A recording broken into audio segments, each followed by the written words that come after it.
But we're going to look through that, and we're going to start off with, we're going to learn a little bit about theological thinking, kind of the way that you might say a theologian would look at it.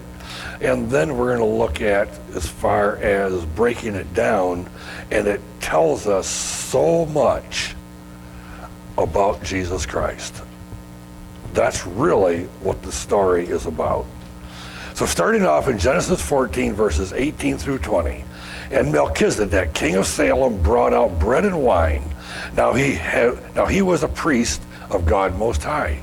He blessed him and said, "Blessed be Abram of God Most High, possessor of heaven and earth, and blessed be God Most High, who has delivered your enemies into your hand." And he gave him a tenth of all.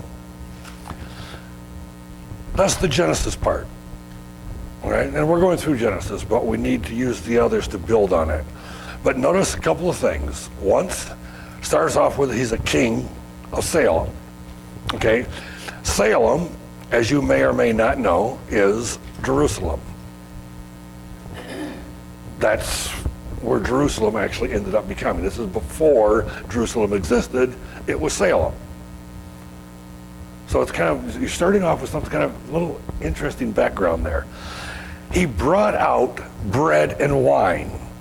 Now, when we think of bread and wine, what do we automatically think of? Yeah. See, the Lord's Supper is being talked about in Genesis 14. And we've read it 100 times and never saw it before. But we're going to learn it more.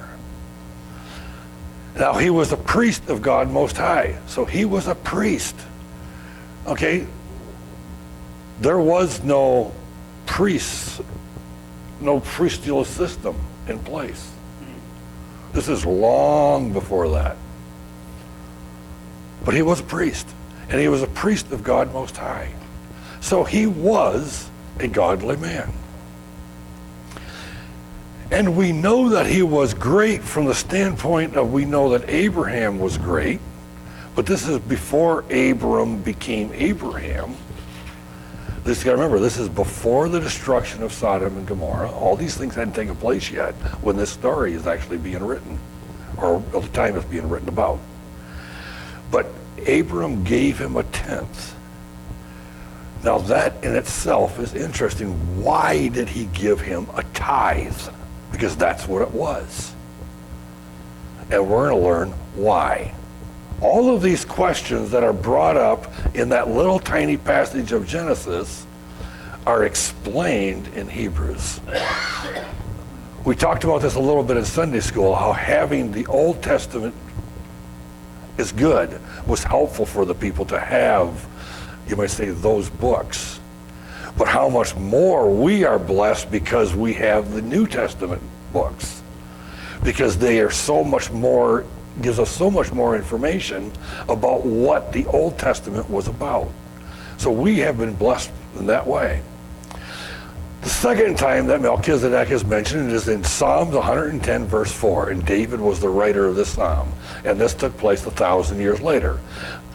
The Lord has sworn and will not change his mind. You are a priest forever according to the order of Melchizedek. You are a priest forever according to the order of Melchizedek. We're going to have to understand the order of the Levitical priesthood in order to understand why this is so different and why the order of Melchizedek is different than the order of the Levitical priesthood. We're going to learn that. A little side note, I found this interesting. Do we remember when there was this thing called the flood, and there was a few people that survived on this big boat, and then after that they all get off, and then there was 3 sons, and they were named Shem, Ham, and Japheth, and the whole world was populated, of course, from these. At the time of Abram here, Shem was still alive for 100 more years.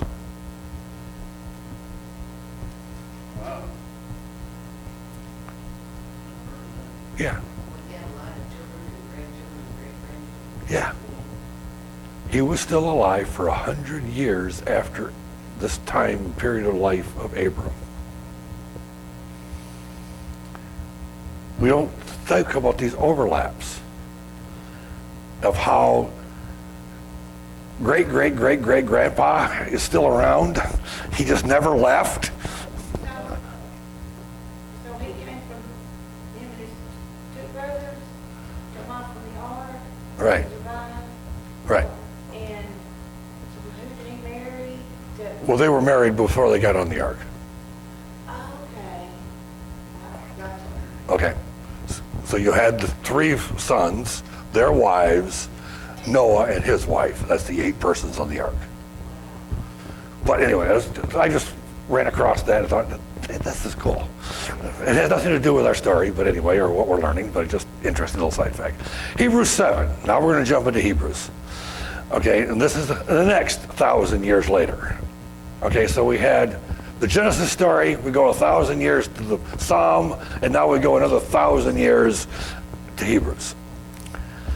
For this Melchizedek, king of Salem, priest of the Most High God, who met Abraham as he was returning from the slaughter of the kings and blessed him, to whom also Abraham apportioned a 10th part of all of the spoils, was first of all by translation of his name, King of Righteousness, and then also King of Salem, which is King of Peace. So his name, who he was, defined.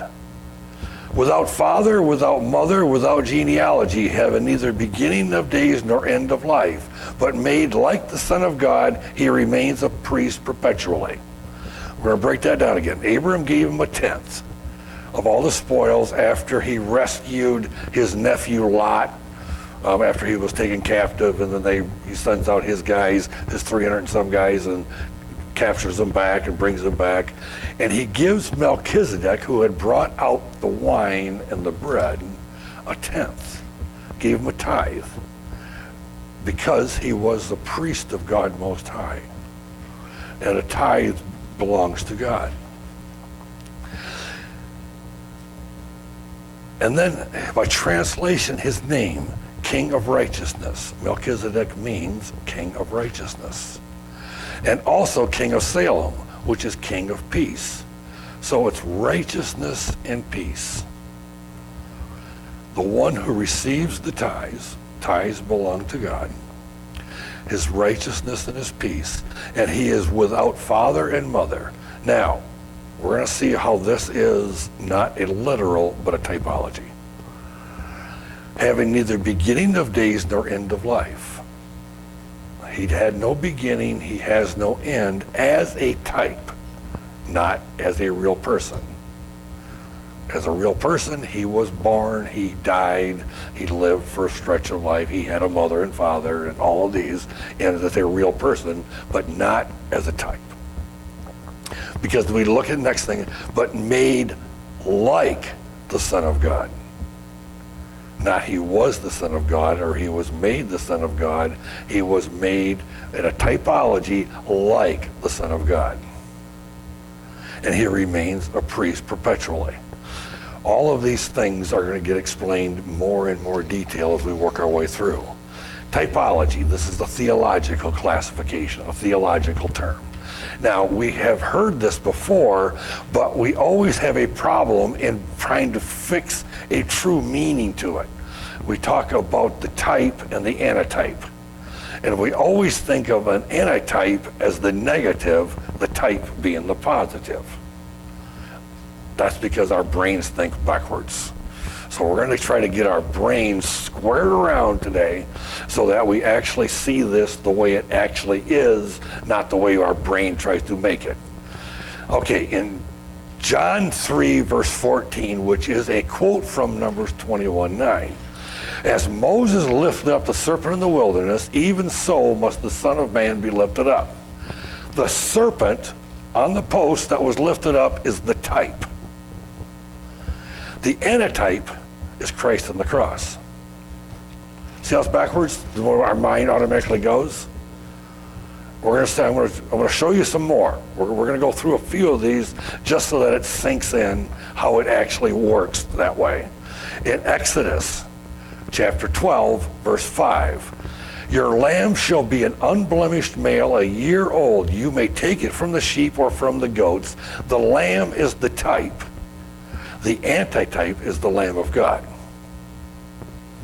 Okay? That's still, your brain still hasn't flipped yet, but it will. Give it a moment. Right? In 1 Peter 1:18, knowing that you were not redeemed with perishable things like silver or gold or from your futile way of life, I'll get that word right yet, inherited from the forefathers, but with the precious blood as a lamb, unblemished and spotless, the blood of Christ. Now we're going to go down the list. Okay? The serpent is the type. The lamb is the type. Melchizedek is the type. Jesus is the antitype. See, the type is the physical reality. The antitype is what comes, that reality was pointing towards, what that reality is trying to teach. So the type is the teacher. The antitype is the answer. Because it can't be the type. Because if it was the type, if you flip this around, it wouldn't work. Because then you would have it starting off with the fake and the real. But it's not fake. It is facts. The serpent on the pole was a fact. It actually happened. And it was pointing towards something. And we see it all the time in what things that we'll see around. We see a cross. That cross is not the reality, but it's showing the reality. So you have it. The serpent's the type. The lamb is the type. Melchizedek is the type. And Jesus is the antitype, or the reality. So each one of these are pointing towards Jesus. Melchizedek does it in a very definitive way. Because as we go through, we're going to see more and more how this is all about Jesus. Now, we've gone through Genesis before, and we've looked at lots of things, and was just amazed at how much Jesus was in Genesis. Because we have Hebrews, we can even see more. In Hebrews 5, which is the first time in Hebrews that Melchizedek is mentioned, being designated by God as a high priest according to the order of Melchizedek. Now, Melchizedek was designated by God. Jesus Christ was designated by the Father. Same thing, type, antitype. And according to the order of Melchizedek. Now, we've read that 3 times already, and we're going to see how that is a big deal. This order of Melchizedek instead of the Levitical order, and how they are different. Very different. Now, I had to put this in here before we go to the next section so that you know kind of where we're coming from. So that by 2 unchangeable things, just remember that line until we get to the next slide. The 2 unchangeable things are the promise to Abram and the heirs to the promise. So you got to remember that, so when we start kind of in the middle of a sentence, you know what we're talking about. So now we go to Hebrews 6, verses 18 through 20. So remember, these 2 things are the promise to Abraham and the heirs to the promise. So that by 2 unchangeable things, which we just looked at, in which it is impossible for God to lie, we who have taken refuge would have a strong encouragement to take hold of the hope set before us. This hope we have as an anchor of the soul, a hope both sure and steadfast, the one who enters within the veil, where Jesus has entered as a forerunner for us, having become a high priest forever, according to the order of Melchizedek. There's that line again. This order of Melchizedek. We're still not explaining that yet, but we will. 2 unchangeable things. It is impossible for God to lie.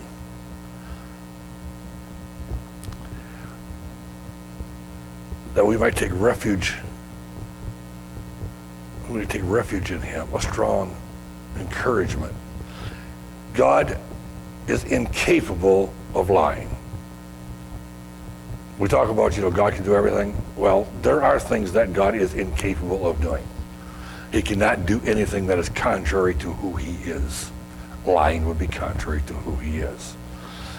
Can God create a rock so big he cannot lift it? You've heard that one before. The answer is no. There actually is an answer to that question, because he cannot contradict himself. So, that one's been around since you were, yay high? Right? I know it's been around since I've been yay high. It was probably around a long time before that. But this is a hope, the anchor of our soul, a hope both sure and steadfast. It's just kind of like saying, this hope is so sure, it's anchored, but it's not just anchored and that anchor can break loose. No, it's anchored steadfast. It's kind of like when that anchor, you throw it down from your boat and it gets down in between two rocks and it unfolds. You finally have to cut the rope because you ain't going to pull that anchor back up no more. Think of that kind of anchor, that kind of steadfastness. And the one who enters within the veil, that automatically the veil is the veil into the Holy of Holies. That's what it's referring to. Okay, he entered into the presence of God on our behalf so that we can have access to the Father. Where Jesus entered as a forerunner, see, he went in first. On his death on the cross, that veil was torn in half. He entered on our behalf so that we can now enter. And he, having become a high priest forever, according to the order of Melchizedek. Now, he became a high priest. Jesus Christ is a prophet, priest, and king. Melchizedek was a king and a priest, not a prophet. So it was the type, not the antitype. In Hebrews 7, verses 4 and 5. Now observe how great this man was, whom Abraham the patriarch gave a tenth of the choicest spoils. And those indeed of the sons of Levi who received the priest office have commandment in the law to collect a tenth from the people, that is, from their brethren, although these are descendants of Abraham. The writer of Hebrews is making this point. Abraham gave to Melchizedek and a tenth. So he has established something, but the tenth was to be given to the Levitical priesthood, because the Levitical priesthood was to receive this for the work and service of the temple and the survival of the Levitical tribe, who basically became the pastors, the teachers, the musicians, and all the stuff in service to God and worship of God. But he gave it to Melchizedek.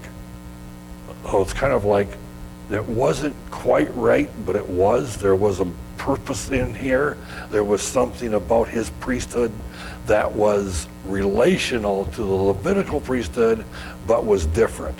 And the difference was that Jesus became the priest according to the order of Melchizedek. No beginning, no end. No father and mother, no genealogy. Now the tithe was important. Hebrews 7 verse 10, and he was still in the loins of his father when Melchizedek met him.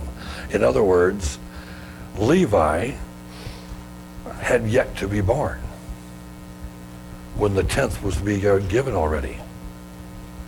So the fact that Levi hadn't been born yet, but he was going to be born of the line of Abraham, Abraham would have given it to his great-great-great-great-grandson, which made no sense because he wasn't born again. He gave it to Melchizedek. So there must be another meaning. There must be more to this Melchizedek character. Hebrews 7 verse 11.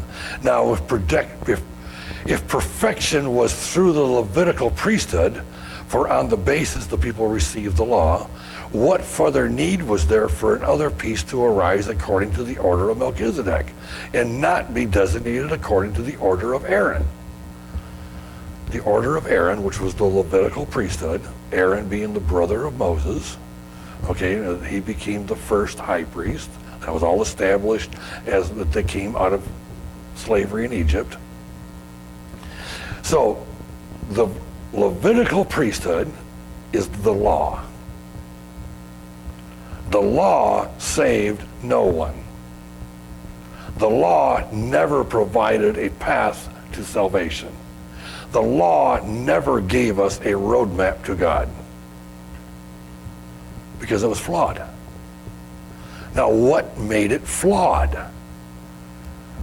Because of individual sin in individual lives, no one was able to follow the law. No one was able to keep the law perfectly. So the standard was so high that it was unobtainable by anybody. So it's flawed. If we put on something that you have to do in order to achieve this, but it is impossible to do, it's flawed. It's like you might as well not even have it in the first place. But there was a purpose for the law, but the law being flawed. But the Levitical priesthood was the law. The Melchizedek priesthood was grace. We're going to see that more. Now, in order to be a priest, you had to be a descendant of Aaron.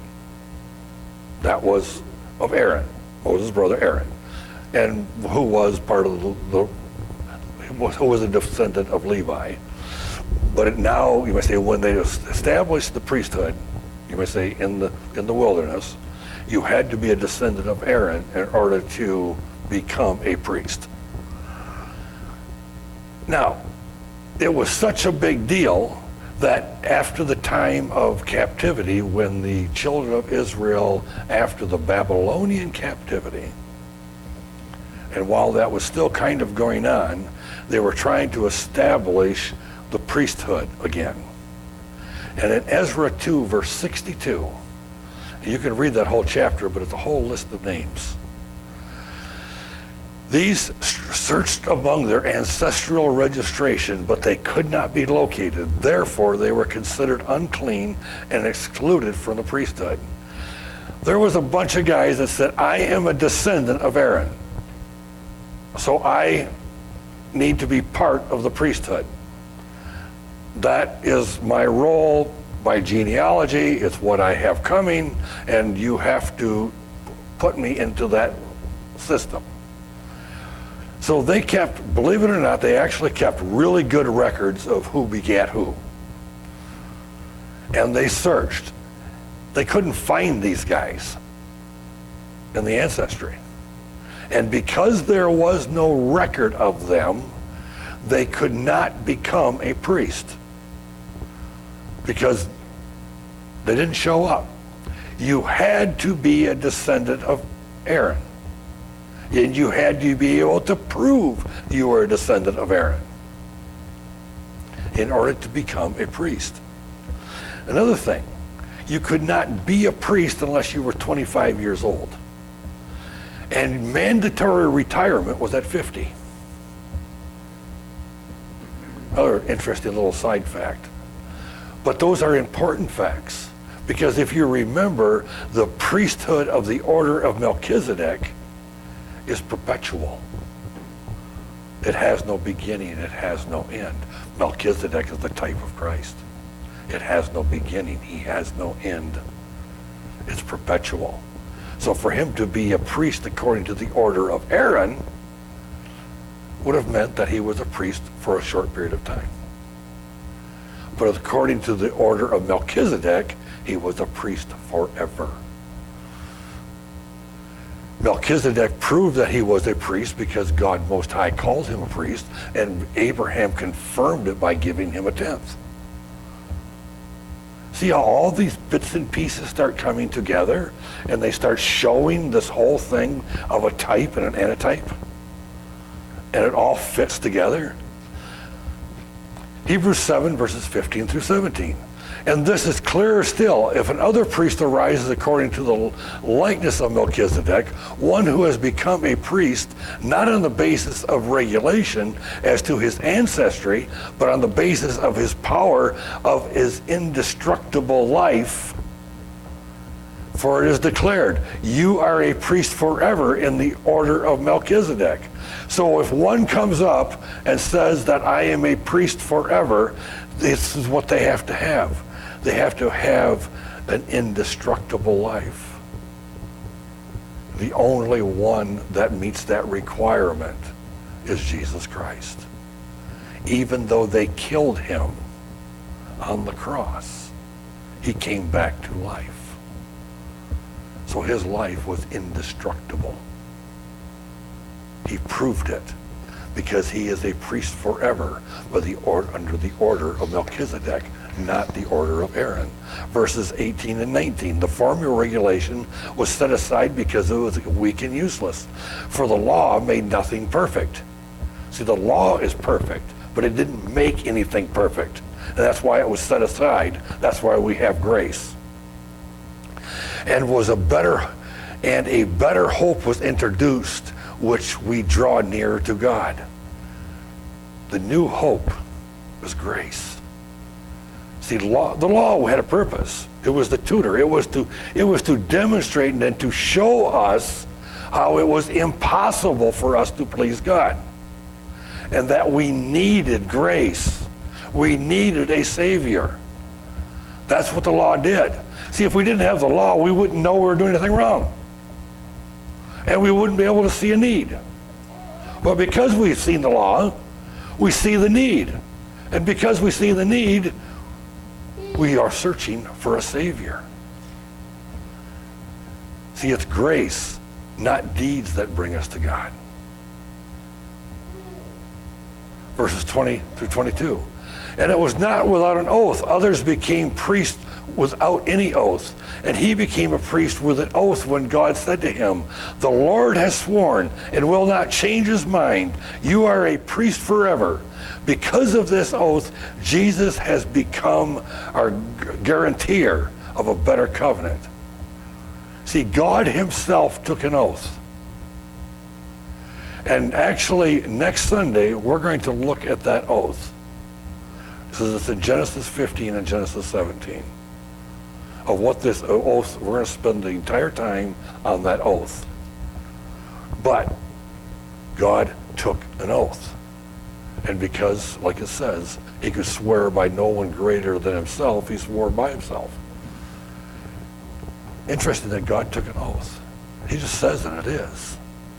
But he was just kind of implying it for our sake, that this is so sure, this is so absolute, there is no variation from this whatsoever, that Jesus Christ is a high priest, the go-between between the Father and mankind, that is absolute and sure and guaranteed.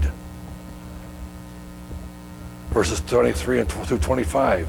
Now there have been many of those priests since death prevented them from continuing in office, because they had to retire at 50, but they still lived a little while and then died. But Jesus lives forever. He is a permanent priesthood. Therefore, he is able to save completely those who come to God through him, because he always lives to intercede for them. He is a permanent priest. Therefore, because he is a permanent priest, he is able to save completely. We're so used to that Jesus saves. Here the writer adds completely. Like it's, he saved you. There is no end to that, because it's completed. It's total. It's not partially saved. It's not saved you after you did this, or you were saved and now you have to do that. It's complete. It's all Jesus. It's nothing me. Because he's always lives to intercede for them. He's always there standing before the throne of God, defending us. He's our advocate. Verses 26 and 27. Such a high priest truly meets our need. One who is holy, blameless, pure, set apart from sinners, exalted above the heavens. Unlike the other high priest, he does not need to offer sacrifices day after day, first for his own sins and then for the sins of the people.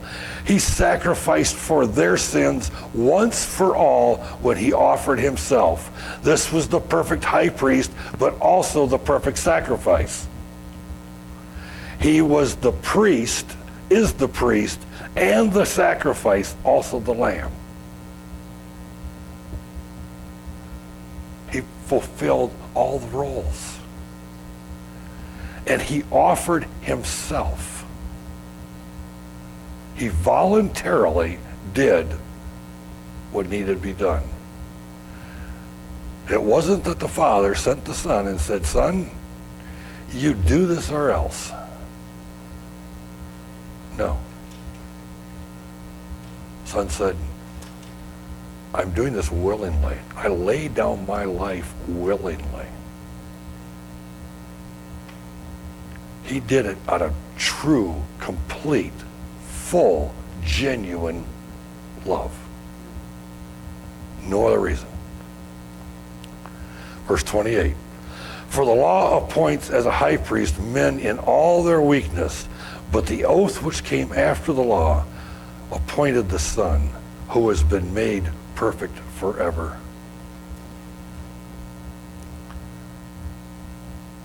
The law, worthless. The law appoints something that cannot get us where we need to be. But the oath, the promise from God, was the Son being perfect. The Son being the priest forever under the order of Melchizedek. That's why it was such a big deal to remember that line, the order of Melchizedek, because he is the priest forever. Jesus Christ, the Lamb of God, the antitype, not the type. See how our minds have always saw that backwards? And it was really, I believe me, when I put this together, I had to keep fighting in my head to come on, get this right the way around. Until it started to sink in and the big picture all comes together. And we realize all of these types are the ones that are pointing to Christ, who is the reality. It's against. That's what that means. That's what that word means. Not against, it's the reality. So Jesus Christ is the reality. All the others point towards him.